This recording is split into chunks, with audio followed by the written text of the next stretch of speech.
안녕하세요. 이혼녀라고 한국에서 따가운 눈총을 받으며 살아가긴 하지만 그래도 시댁에서 억지로 버텼으면 더 참담한 삶을 살지 않았을까 싶어요. 남편과는 직장 동료의 소개로 만나게 되었습니다. 사실 그때는 결혼 생각도 없었고 그냥 연애만 할 생각이었습니다. 하지만 남편은 아니었죠. 나이 차이가 조금 나는 편이지만 그렇게 불편한 건 없었어요. 그래도 남편은 연애하는 동안 결혼에 대해서는 한마디 얘기도 안 하더라고요. 그때는 제가 부담 느낄까 봐라고 생각했는데 지금 생각해보면 모든 게 계획이었겠다 싶겠더라고요. 그렇게 연애한 지 2년 정도가 되었을 때 주변에서 결혼 소식이 들리기도 하고 주변 친구들도 하나둘씩 식다는 걸 보니 나도 결혼 준비를 해야 하나 싶더라고요.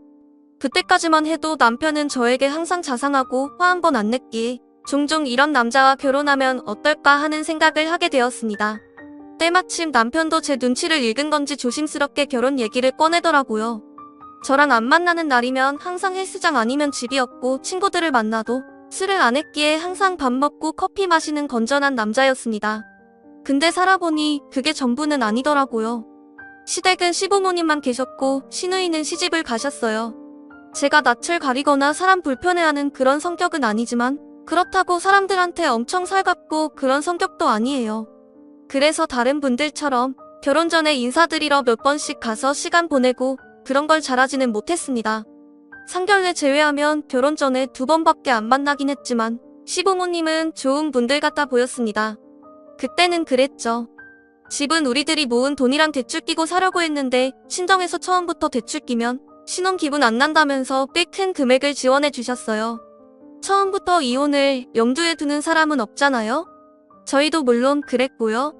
그래서 집은 공동 명의로 안 하고 제 명의로 했습니다. 그때 당시에 남편 회사가 규모가 작아서 연월차 사용의 제한이 컸거든요. 그래서 결혼 준비는 거의 제가 대부분 했습니다. 인테리어는 최소한으로 도배랑 장판만 하고 가전은 카드로 할부하니까 대충 그럴듯한 신혼집이 완성되었습니다. 그렇게 남들과 다를 것 없이 평범하게 결혼 생활을 시작하는 듯 했죠. 시댁은 반전의 연속이었습니다. 좋은 사람인 줄 알았던 시어머니는 저를 못 잡아먹어서 안달이었죠. 결혼하고 나서 2번째로 시댁에 방문했을 때였을 거예요. 살림하는 데 있어서 어려운 건 없는지 여쭤보시길래 저는 정말 아무 생각 없이 솔직하게 말씀드렸습니다. 저희들 다 아침은 간단하게 시리얼 먹거나 안 먹는 날도 있고 거의 저녁만 집에서 밀키트나 포장해서 사다 먹으니 힘들 건 없다고요. 그랬더니 남편을 그렇게 굶기다시피 하면 어떡하냐며 뭐라고 하시더라고요. 밥을 직접 해먹여야지 인스턴트 얻어먹으라고 장가보는 줄 아냐면서요. 아니 남편이나 저나 똑같이 일하고 비슷한 시간에 집에 오는데 제가 직장 다니는 걸 모르시는 것도 아니고 왜 저런 말씀을 하시나 했습니다. 더 얄미운 건 남편의 태도였죠. 시어머니한테 그만하라며 처음부터 누가 잘하냐고 하는데 나중엔 제가 잘해야 한다는 듯이 말하더라고요. 그날 처음으로 생각이 많아지더라고요. 혼인신고 안 했으니 물러야 하나 시누이도 날 괴롭히면 어떡하나 등등 오만 가지가 다 걱정되었습니다. 집에 도착해서도 남편에게 물어봤습니다. 내가 아침 저녁 안 챙겨줘서 서운하냐고요. 그랬더니 엄마 앞이니까 그렇게 얘기한 거라며 걱정 말라고 하더라고요. 아니 저랑 있을 때 다투더라도 시어머니 앞에서 절 지켜줘야 하는 거 아닌가 싶더라고요. 그렇게 한동안은 별일 없이 지나가는 듯 했습니다. 그렇게 시댁에 다녀온 이후로 시어머니께 전화드릴 때마다 남편 잘 챙기라면서 남자가 어쩌고 저쩌고 가장이 어쩌고 하는 얘기만 반복적으로 하시더라고요. 남편이나 저나 벌이도 비슷하고 심지어 저희 회사가 규모도 더 큰 편인데 물론 어머님한테는 아들이 제일 대단해 보이겠죠. 고슴도치도 자기 새끼는 하마마다고 하니까요. 그렇게 몇 달 지나지 않아서 추석이 다가왔고 처음 맞이하는 명절에 저는 긴장할 수밖에 없었습니다. 제사 안 지낸다고 해서 그런가 보다 다행이다 하고 있었는데 제사만 안 지낸다 뿐이지 가까운 친척들 놀러 온다고 음식 준비는 하더라고요. 그렇게 추석 전날 음식 준비를 위해 일이 도착했는데 시누이가 먼저 와서 시어머니랑 하고 계시더라고요. 늦어서 죄송하다고 인사드리는데 시어머니가 뭐라고 한 소리 하시려는 걸 시누이가 막아주셨어요. 퇴근하고 바로 오면 원래 이 정도 된다면서요. 그리고 저희 셋이서 묵묵히 일하다가 시어머니가 자리 비운 사이에 시누이에게 물어봤습니다. 시댁에서 음식 안 하냐고요. 시누이는 제 눈은 보지도 않고 얘기했습니다. 그 집은 그 집이 알아서 하고 자기는 자기 집과 하는 게 맞는 거라고요. 순간 그럼 난 뭔가 하는 생각이 들었는데 신우이가 한마디 더 보태더라고요. 자기처럼 시댁 척지고 안 보고 살 거면 어떻게 해도 상관없는데 조금이라도 기댈 구석이 있겠다 싶으면 알아서 얼굴 비추는 거라고요. 회사 다녀서 잘 알지 않냐며 시집살이도 사회생활이랑 다를 거 없다고 하더라고요. 그러다 갑자기 거실에서 TV 보던 남편을 부르더라고요. 와서 뒷정리하라면서요. 남편도 군말 없이 누나 말 듣더라고요. 신우이랑 몇 마디 하지는 않았지만 그 얘기 듣는 순간 내 편은 아니지만 적어도 내 적은 아니겠다 싶더라고요. 겉으로는 대면대면해 보이는 신우이에게 혼자 전우애를 느끼면서 첫 명절은 그렇게 휘뚜루마뚜루 지나갔습니다. 이제는 시어머니에게서 늘상 똑같은 내용으로 전화가 와도 그냥 그런가 보다 하고 한 귀로 듣고 한 귀로 흘리는 기술이 생겼습니다. 하지만 남편의 태도는 점점 변해져 갔습니다. 저녁 먹고 안 치우기 일쑤였으며 살림살이에서 각자 분담한 일들을 미루고 결국 제가 하게 되더라고요. 큰일은 아니었지만 사소하게 남편과 다툼이 있었던 게 한두 번이 아닙니다. 근데 또 아시는 분들은 아시겠지만 그런 것만 아니면 평소에는 또 사이가 좋아서 이혼 같은 건 생각도 안 했습니다. 그렇게 시간이 흘러서 제 결혼생활 마지막 명절이었던 구정이 되었습니다. 마찬가지로 시댁에 올 친척들을 위해 음식 준비를 하고 있었습니다. 요리라고 해봤자 제가 명절 때 아니고서는 사실 요리할 일이 없었습니다. 집에서 밀키트 같은 것도 조리 순서나 양념장이나 다 준비되어 있으니 제가 특별히 요리 실력을 키울 일도 없었고요. 그러다 보니 미흡할 수밖에 없었는데 시어머니께서는 그걸 그냥 못 넘기시고 저한테 얘기를 하시더라고요. 추석 때도 알려줬었는데 왜 실수를 하냐며 말을 귀등으로 들은 거냐고 다그치시더라고요. 그때 신우이가 또 나서서 막아줬습니다. 얘가 여기 음식하려고 시집 왔냐면서요. 그리고 남편을 불러서 얘기하더라고요. 넌 네 와이프 여기서 고생하는데 그렇게 누워서 TV만 볼 거냐고요. 누나가 호통치니까 남편이 와서 쭈뼛거리자 어머니는 남자가 여길 왜 들어오냐고 하시더라고요. 시어머니는 제가 잘했으면 됐는데 제가 실수하는 바람에 남편까지 혼나지 않았냐며 이래서 여자가 잘해야 되는 거라며 이상한 논리를 펼치시더라고요. 어차피 신우이도 있겠다 싶어서 저도 시어머니한테 한마디 했습니다. 남편이나 저나 똑같이 직장 다니고 있는데 왜 자꾸 저한테만 그러시냐고요. 우리 부모님은 남편한테 싫은 소리 한 번을 안 하셨는데 어머니는 제가 그렇게 못마땅하냐고요. 신우이가 피식 웃으면서 시어머니한테 한 소리 들을 줄 알았다고 했습니다. 그러자 시어머니가 난데없이 소리를 지르시면서 어디 어른한테 말대꾸하냐고 가정교육과 싸가지 타령을 하시더라고요. 그러자 신우이가 시어머니 막아 서고 저보고 집에 가라고 하더라고요. 그래서 정말 주저하지 않고 짐 싸들고 친정으로 갔습니다. 남편이 친정까지 따라와서는 저보고 잠깐 나오라고 하길래 아버지랑 같이 내려갔어요. 남편은 저희 아빠 보고 당황해서는 말도 제대로 못하더라고요. 그래서 제가 대신 얘기해줬습니다. 시집간 딸이 차별 대우받고 사위라고 하나 있는 게 딸을 안 지켜주는데 어느 부모가 화가 안 나겠어요. 아빠는 남편한테 꼴도 보기 싫으니까 돌아가라고 했습니다. 근데 그때 신우이한테 전화가 오더라고요. 전화를 받아보니 저한테 얘기하더라고요. 봐서 알겠지만 이런 문제들 때문에 자기가 자기 엄마랑 싸워서 사이가 안 좋은 거라고요. 그러면서 자기 동생이랑 이혼하는 걸 권유하는 것도 웃기지만 같은 여자로서 자기 집은 최악의 시댁이라고 잘 생각해보라고 하더군요. 애 없을 때 잘 생각하라면서요. 그렇게 신우이와 통화를 마치고 집에 올라가서 부모님에게 이혼하면 어떻겠냐고 여쭤봤습니다. 다행히도 부모님께서는 남들이 뭐라고 하던 딸 인생이 더 소중하다며 제가 어떤 선택을 해도 지지해 주신다고 하셨어요. 다음날 아침 일찍 남편에게 이혼을 통보했습니다. 아직도 상황 파악이 안 된 건지 시어머니한테 사과 한번 하면 다 누그러질 텐데 그걸 못해서 이혼하자는 말이 나오냐고 하더라고요. 무슨 생각인지 사과도 안 하고 잡지도 않더라고요. 그제서야 제가 남자 보는 눈이 없다는 걸 확실히 깨닫게 되었습니다. 그렇게 남편과 협의 이혼하기로 하고 남편이 집 살 때 보탰던 돈만 돌려줬습니다. 그렇게 하나 둘씩 정리가 되어가니 이혼이 실감이 났는지 그제서야 시어머니 탓을 하며 잡더라고요. 제가 집 살 때 돈을 많이 보태서 갑질할 수도 있으니까 초장에 잡아야 한다면서요. 도대체 어떤 삶을 살아왔길래 그런 사고방식을 가지고 있는지 참 신기했습니다. 하지만 이미 마음도 떠났고 모든 게 정리된 상황이었죠.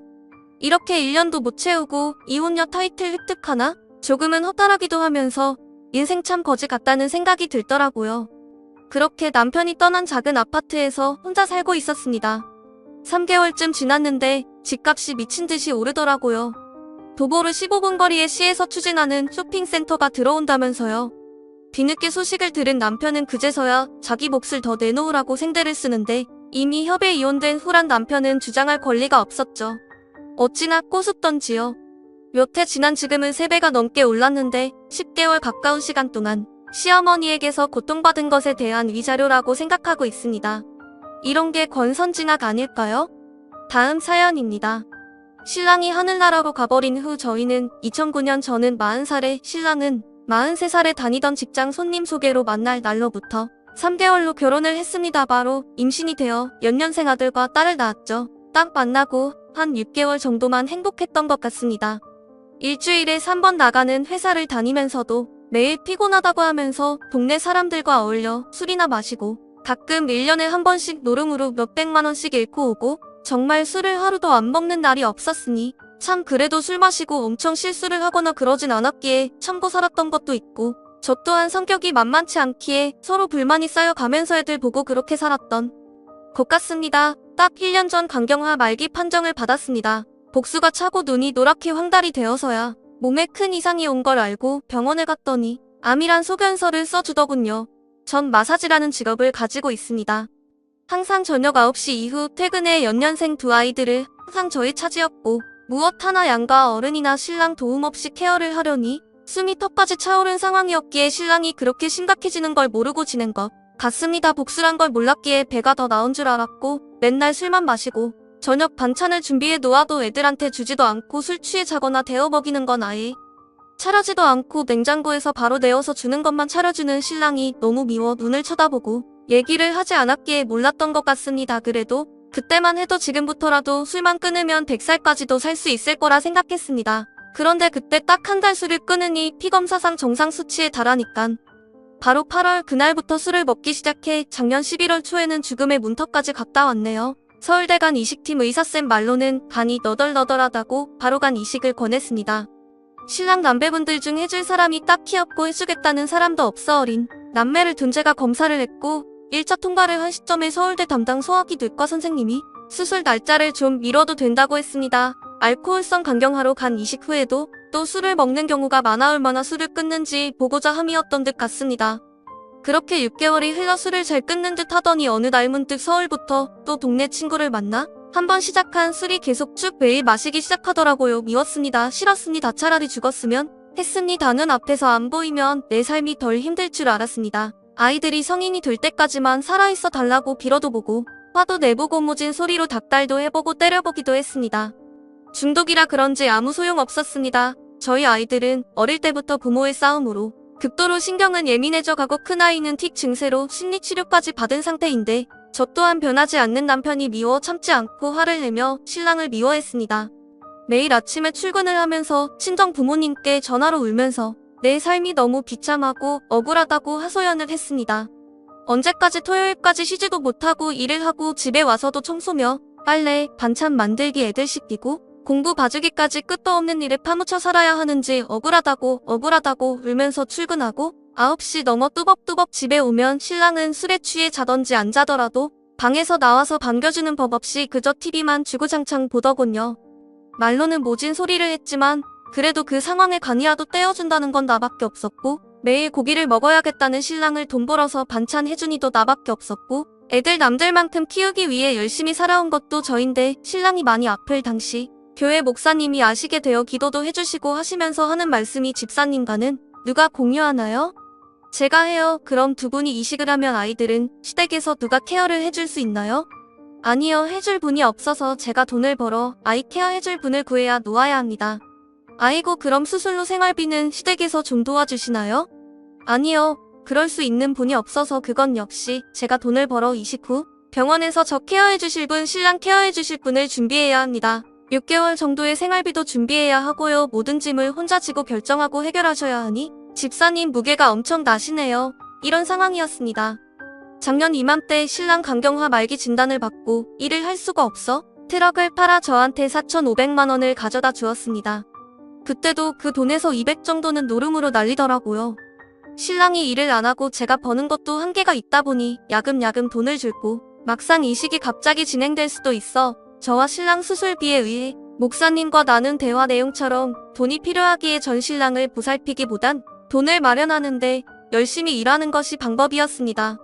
수술과 수술 후 병간호와 애들 케어 비용, 우리 생활비, 기타 등등 5천 정도 현금이 있어야 할 것 같았습니다.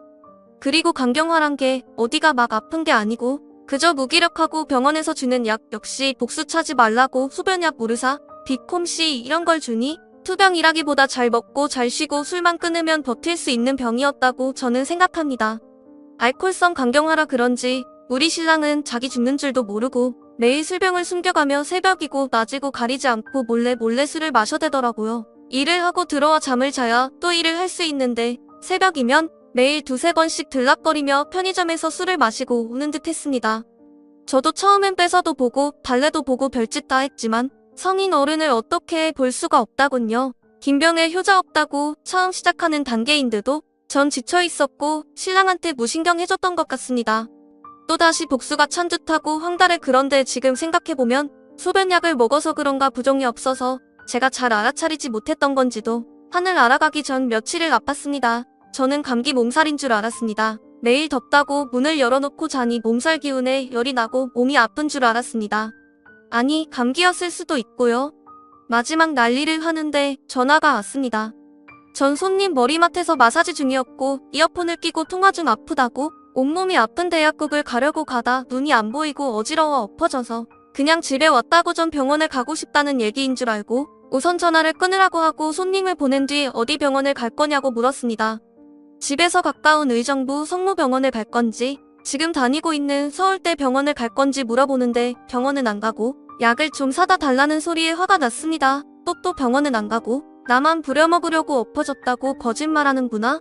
평상시에도 항상 일하는데 전화해서 뭘 사오라고 주문을 하고 소주는 잘도 사다 먹으면서 사이다 한 병도 절 시켜 먹는 걸 알기에 불신 만들어 아프단 소리는 귀에 들어오지도 않았습니다. 화가 나서 약국에서 몸살 감기약을 사다가 줬습니다.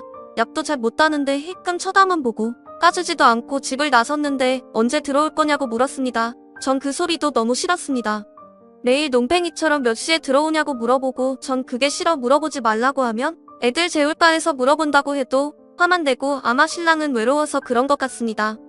그리고 다시 샵에 와서 일을 하는데 문자가 왔습니다. 동안 소고기 기죽을 2개 사다 달라고. 한참 술을 마실 때는 밥을 안 먹기에 그거라도 먹고 싶은가 보다 하고 아파트 앞에서 애들만 불러내서 마트에서 아이스크림이랑 죽이랑 이것저것 사서 천천히 집에 갔습니다. 아이들한테 아빠는 뭐하냐고 물으니 덥다고 아들 방에서 침대에 누워 있었다고 하더군요.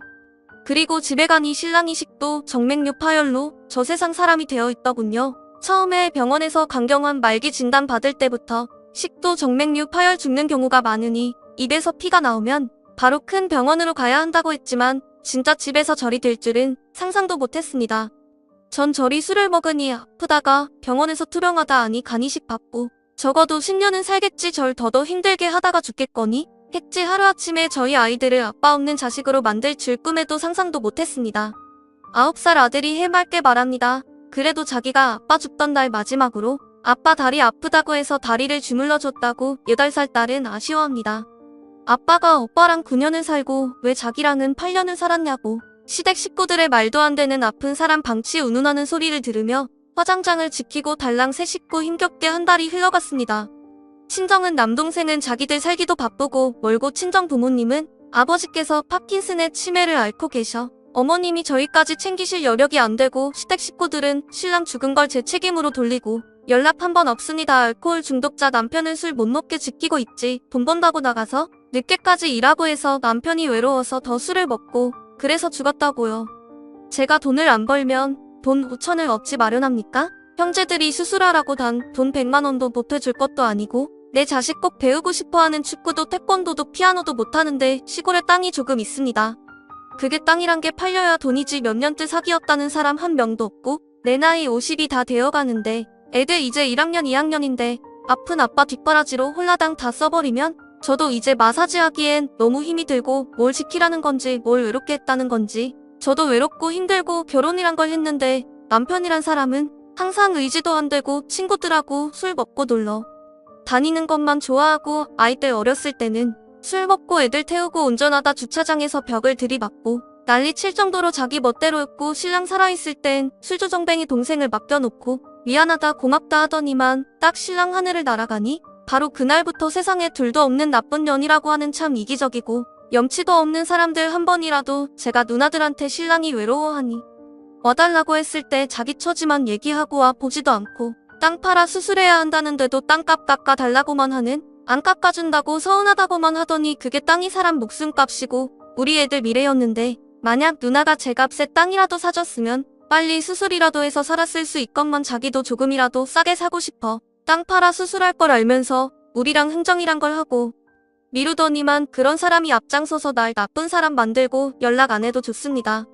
하지만 묻고 싶어요. 그러면 그렇게 알코올 중독에 감경한 말기인 자기 막내 동생의 위중을 알면서 왜 아무도 나서서 병간호 해주겠다는 사람 없고 딱 한 번씩 병원에 입원했을 때 와 보지도 않고 반찬 딱 한두 번씩 해서 택배로 보내주고 찾아와 주지도 않고 간 이식 필요할 때 나서서 검사 한 번 받아준 적 없으면서 왜 어린 연년생 남매와 남겨진 나만 원망하는지 그렇게 나를 마녀 사냥이라도 해야 자기들이 사는 게 편한가 보대 하고 생각합니다. 그런데 이상한 건 그렇게 미워하고 못마땅해 하고 모질게 했는데 그 사람이 무척 그립고 보고 싶고 9년 전을 돌이켜 다 안 미안하고 안 후회스러운데 딱 2달간의 신랑하고의 삶이 후회스럽고 미안하고 불쌍하고 눈물이 나고 있습니다. 5월 28일에 서울대 CT랑 피검사 예약일이 있었는데 하도 미루어 달라고 통사정을 해서 6월 2일로 미루어 놓고 5월 30일에 하늘 나러 간 건데 그건 역시 왜 내가 미루어졌을까 막말로 난리를 쳐서라도 끌고 갔었어야 맞는데 솔직히 아무리 난리 쳐도 홀딱 뭘 먹어서 검사 안 받고 버틸 사람이지만요. 왜 죽기 2달 사이에 뜬금없이 영업으로 가자고 하는데 마사지 예약 많아서 힘든데 그런 소리 한다고 화만 내고 안 가졌을까 저녁에 같이 산책 나가자는데 씻지도 않고 냄새도 나고 술을 마셔서 싫다고 안 나가줬던가.